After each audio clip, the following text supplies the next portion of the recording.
Asambleísta. Gracias, señor presidente, compañeros asambleístas. Engañar a los demás es malo, pero engañarse a uno mismo es perverso, reza un antiguo refrán popular. Creo que los 124 asambleístas sabemos que debe haber una reforma a la ley orgánica de la función legislativa, porque evidentemente no hay, con la actual ley, ninguna posibilidad de fiscalización. Pero veamos, señor presidente, el escenario en el cual se está desenvolviendo este gobierno.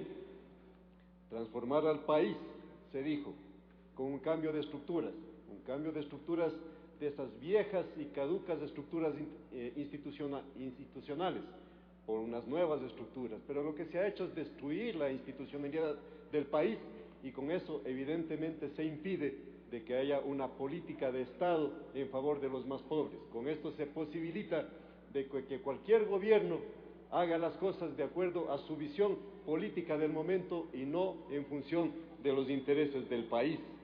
Se dijo que se iba a tomar decisiones horizontales, que se iba a dejar de lado los cacicazgos, que ya no se quería más dueños del país, pero señor presidente, señores asambleístas, vemos que el buró, vemos que el oficialismo, vemos que los ministros son realmente una entelequia porque no existen. Aquí existe en el país una sola voluntad omnímoda, que es la del señor presidente de la República. Se dijo que iba a haber una división de poderes, una división que permita una estructura adecuada del Estado. Ahí tenemos el ejemplo de la división de poderes, la Corte Cervecera, señor presidente, señores asambleístas, que tanta vergüenza nos causa, el Consejo de Participación Ciudadana, otra vergüenza, organismos totalmente sumisos al Poder Ejecutivo, que no permiten evidentemente que crezca la democracia en la medida que millones de ecuatorianos propusimos al inicio, en la medida del cambio que quisimos millones de ecuatorianos para que este país vaya hacia adelante con una estructura adecuada, con una propuesta de Estado y que en el tiempo se perennicen acciones en favor de los más pobres. ¿Qué ejemplo estamos dando al país, señor presidente? Posiblemente después de 10 o de 15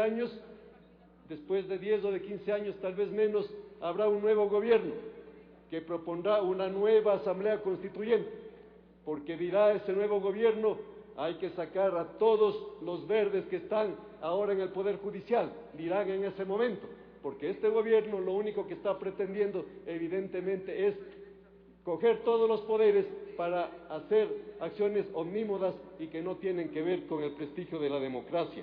Pero ¿por qué queremos, señor presidente, y por qué queremos, compañeros asambleístas, que vengan acá al Pleno los ministros de Estado?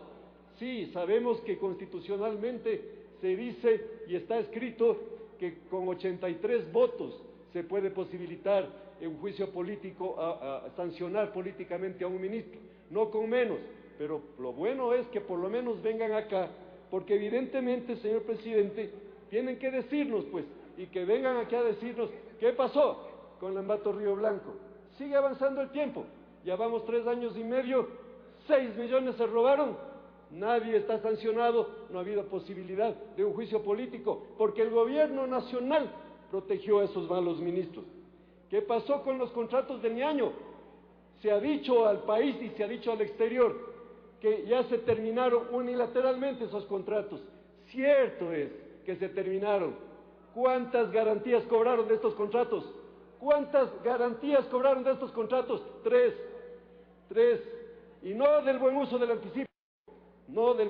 anticipo, del 5% de la buena calidad de los materiales. El resto no han cobrado un solo centavo. Por eso queremos que vengan los ministros acá a rendir cuentas a todos los asambleístas y a través de nosotros al pueblo del Ecuador.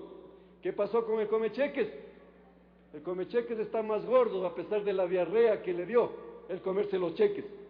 ¿Qué pasó con los 5,000 empleados públicos que han sido despedidos de la manera más ignominiosa, de la manera más torpe, atentando contra todos sus derechos y contra toda su dignidad? Hay la posibilidad, después de un acto tan perverso como este, que en cualquier país del mundo y de Latinoamérica ya hubiera sido objeto de una sanción cualquier ministro de Estado. Sin embargo, aquí el ministro de Relaciones Laborales lo hizo, y lo hizo de manera indiscriminada. En la provincia de Tungurahua, por ejemplo, sacaron a los 10 mejores cirujanos. Con las calificaciones, señor presidente, calificaciones: 2009 excelente, 2010 excelente, 2011 excelente, y fueron cesados en sus funciones. No fueron por malos profesionales, no fueron por actos de corrupción, fueron porque necesitan esos puestos, porque han puesto en el presupuesto nacional $1.000 millones para crear nuevos puestos para camisas verdes. Esta nunca fue la revolución que planteamos. La revolución que planteamos fue para todos los ciudadanos, señor presidente. Evidentemente, ¿qué pasa con Sacha? Señor presidente, ¿qué pasa con Trafigura? Yo vuelvo a indicarles a ustedes, en la campaña, con varias personas de aquí, de Alianza País, que participamos en la campaña, que Trafigura, esa empresa de bandera danesa y que se decía que pertenece a las más grandes oligarquías de este país, y que la Revolución Ciudadana no le iba a dar nunca más un contrato, que contra estos malos elementos que transportaban el gas del Golfo y cobraban $160 millones anuales, ya no iba a haber contratos.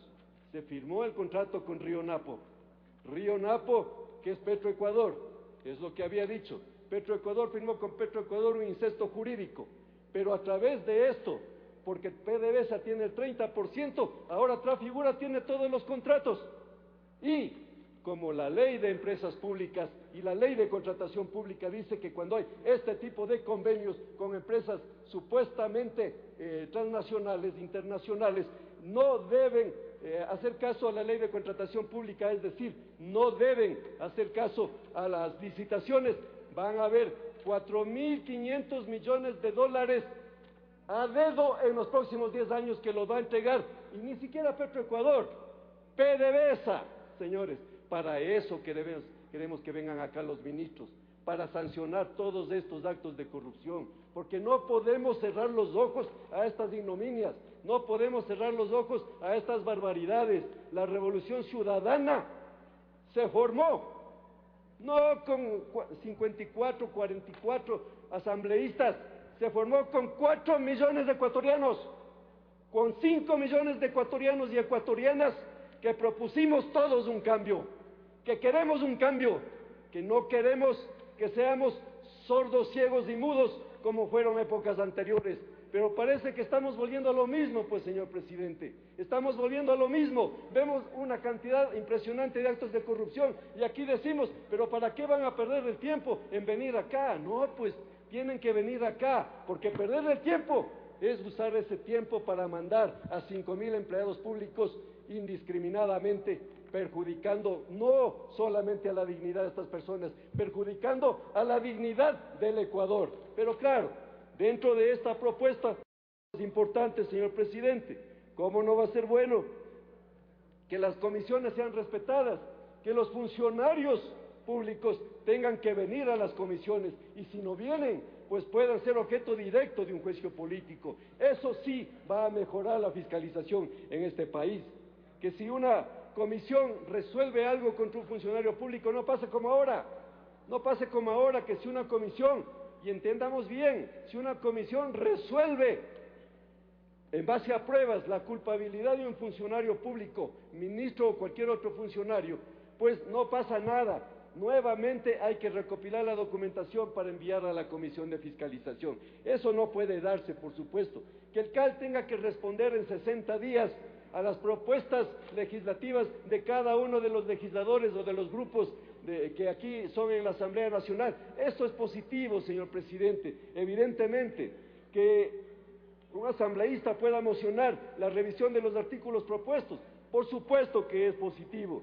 Que la consulta prelegislativa se haga, es adecuado y pertinente, pero cuidado con esto. Ya hemos advertido 2 veces, la consulta prelegislativa no es vinculante, y en algún momento vamos a tener una reacción social extremadamente grande, porque vamos a consultar a los pueblos, vamos a consultar a las nacionalidades, y dependiendo del gobierno de turno o de los actores políticos de turno, no harán nada si es que no están de acuerdo a sus intereses políticos del momento, con las resoluciones de estos grupos. Evidentemente, señor presidente, necesitamos unos cambios. Yo espero que aquí todos los asambleístas recapaciten, todos recapacitemos, todos hagamos un mea culpa y con esta predisposición podamos lograr la aprobación de esta propuesta de ley que Vicente Tayano la está recogiendo. Ha habido importantes aportes en este día, pero prohibido olvidar, compañeros, prohibido olvidar, la corrupción está también en el gobierno de la Revolución Ciudadana. Prohibido olvidar, contra esa corrupción tenemos que combatirla. Gracias, señor presidente.